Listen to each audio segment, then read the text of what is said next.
ዩቲዩብ ላይ ቪዲዮ አፕሎድ ካረጋችሁ በኋላ ኮፒራይት ይያዝባችኋል። በዛሬው ቪዲዮ በኮፒራይት ክላይም እና ስትራይክ ላይ ያለ ልዩነት እና መፍትሄው እናያለን ማለት ነው። አብራችን ቆዩ።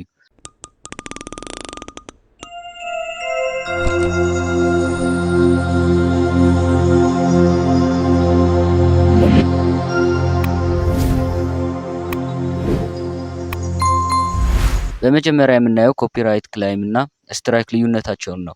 ኮፒራይት ክላይም ማለት ሌላ ሰው የተጠቀመውን ሙዚቃ የሰራነው ቪዲዮ ላይ ሲገኝ የሚያዝ ሲሆን ቻናላችን ላይ ደግሞ ምንም አይነት ጉዳት የለውም። ግን ደግሞ ገንዘብ መስራት አንችልም። ገንዘብ መስራት ከፈለግን ግን አንደኛው ኮፒራይት ያስያዘብንን ሰው በኢሜይል ኮንታክት ማድረግና እንዲያጠፋልን መጠየቅ፣ ሁለተኛው ደግሞ ከዩቲዩብ ላይብረሪ ሙዚቃውን መቀየር ነው። እሱን እንዴት እንደምናደርግ በኋላ ላይ ያሳያችኋለሁ። ኮፒራይት ስትራይክ ግን እንደ ክላይም ቀላል አይደለም። በ90 ቀናት ውስጥ 3 ጊዜ ከተያዘብን ቻናላችን ሊታገድ ይችላል። ኮፒራይት ስትራይክ የሚፈጠረው የሙዚቃው ባለቤት ቪዲዮአችን እንዲታገድ ለዩቲዩብ ሲጠይቅ ነው። መፍትሄው ደግሞ ከክላይም ጋር ተመሳሳይ ነው እና ቪዲዮውን ዲሌት ሳናረግ ከዩቲዩብ ሳንወጣ እንዴት እንደምናስተካክለው ላሳያችሁ። መጀመሪያ ዩቲዩብ ቻናላችን ላይ እንገባና ወደ ዩቲዩብ ስቱዲዮ እንገባለን። ከዛ ኮፒራይት የተያዘብንን ቪዲዮ ይኸው እዚህ ጋር እንደምታዩት ኮፒራይት የሚል አለ። እሱን ነክተን ሲዲቴልስ የሚለውን እንነካለን። ከዛ እዚህ ጋር እንደምታዩት ቻናል እና ቪዚቢሊቲ ላይ አፌክት አያደርግም፣ ግን ደግሞ ቪዲዮ ሞኔታይዝ መሆን አይችልም። ሶ ቪዲዮውን ሞኔታይዝ ለማድረግ ኮፒራይቱን ማስጠፋት አለብን ማለት ነው። እና በመቀጠል ሲዲቴልስ የሚለውን እነካዋለን። ሲዲቴልስ ያልኩት ቪዲዮ ላይ የተያዘውን ኮፒራይት ለማየት ነው። እንደምታዩት ሙሉ ቪዲዮ ነው ኮፒራይት ያለበት። ሶ ሙዚቃውን መቀየር ነው ማለት ነው። በመቀጠል ቴክ አክሽን እንለዋለን። እዚህ ጋር 4 አይነት አማራጭ አለን።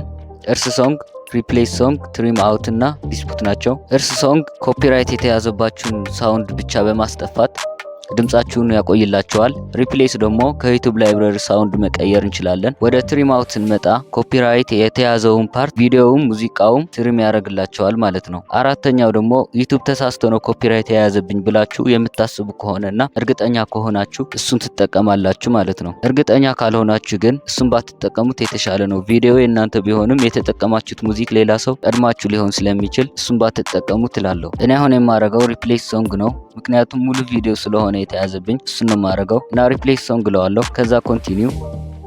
በመቀጠል ከነዚህ ሙዚክ ትመርጣላችሁ አሊያም ደግሞ ሰርች ታደርጋላችሁ። ባክግራውንድ ሚውዚክ ከመረጣችሁ በኋላ የፕላስ ምልክቷን ትነኳትና ሴቭ ታደርጉታላችሁ ማለት ነው።